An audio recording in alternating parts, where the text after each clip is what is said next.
gaskiya ya Rasulallah, ƙarfin mukamin ka ni a duk duniya ban ga wanda ya kama da kai ba idan ba mutum ɗaya ba.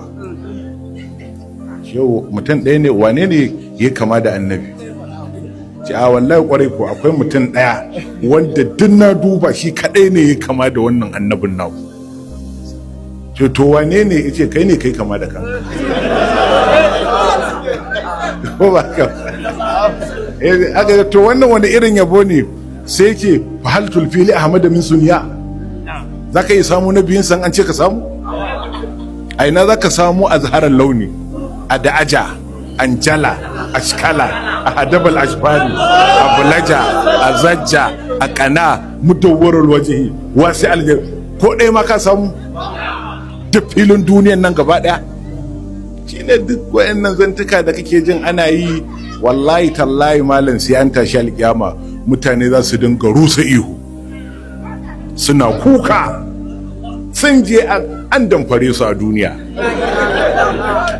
To ai in ba haka ba, ai sa zaka ji Allah ya sa mata suna yawmut tagabun, ranar kamunga.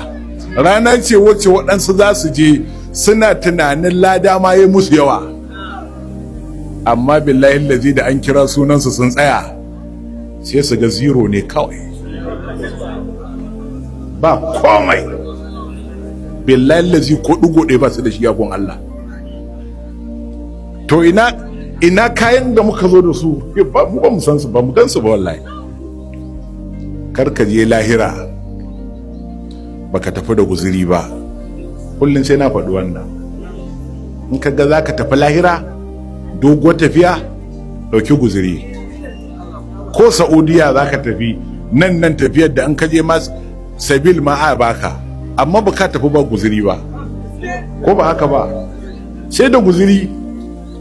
To balle wannan doguwar tafiyar, kuma gashi shugaban tafiyar ya gaya mana idan ka shiga kurunca za a yi ma ilmuka bi hadar rajul. Malam tashi kai, mutum yana cikin likafani kurin kuma ya shiga wata rayuwa daban, sai a tashi shi. Ma ilmuka bi hadha rajul, ka san wannan shugaban? La ilaha illallah.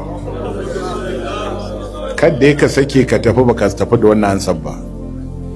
Hanyar da ba za ta baka dama ka faɗi ansan nan ba, kar ka bi ta.